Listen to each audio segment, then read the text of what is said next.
Guys আমি আছি এখন বহরমপুরে, পুরনো হসপিটালের এরিয়াতে। তো তোমাদেরকে আমি যে বিষয়টার জন্য ব্লগিং করছি তোমাদের দেখাই। পুরনো হসপিটালের ব্যাকগ্রাউন্ডটা ভাই, এত বড় জায়গা, প্রচুর সামনের দিকে অনেক আছে বিল্ডিং। দেখো ভাই এত জায়গা, কিন্তু ভাই বিষয় হচ্ছে যে দেখো মুর্শিদাবাদ মেডিকেল কলেজ যেহেতু হলো, সেই ক্ষেত্রে এটা হয়তো বন্ধ হয়ে গেল। কিন্তু ভাই একটা শহরে কি দুটো হসপিটাল থাকলে কি চলতো না? দুটো হসপিটালে তো দরকার ছিল, কারণ মুর্শিদাবাদ মেডিকেল কলেজে আমি যেহেতু যখন যাচ্ছি, কারণ আমার নিজের চোখে দেখা যে এতটা ভিড় ভাই, মানে বেড পায় না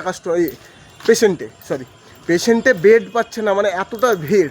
আর এদিকে দেখো ভাই, এত বড় একটা হসপিটাল বেকার বন্ধ করে ফেলে রেখে দিয়েছে।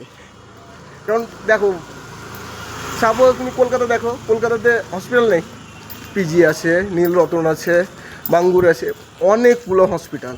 তাহলে আমাদের কি মুর্শিদাবাদে দুটো হসপিটাল চললে সমস্যা হতো? কোনো সমস্যা হতো না। দুটো হসপিটাল চালানো দরকার ছিল তো, কিন্তু কি এটাকে বন্ধ করে দিল, ওটাকে মুর্শিদাবাদ মেডিকেল কলেজটাকে চালু করলো। দুটো হসপিটাল থাকলে কি খুব একটা সুবিধা হতো আমাদের পেশেন্টের জন্য। আমাদেরকে ব্যাকগ্রাউন্ডটা আরেকবার দেখাই। চলো আজকে আমার এই পর্যন্ত, নেক্সট ব্লগে তোমাদের সঙ্গে আবার আসছি।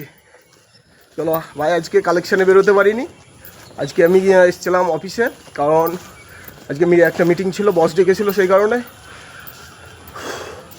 তো নেক্সট ভিডিও কালকে তোমাদেরকে আবার কালেকশানে মার্কেটে ফিল্ডে গিয়ে দেখাচ্ছি। তো আজকে এই পর্যন্ত, নেক্সট ভিডিও আবার দেখা হচ্ছে। চলো।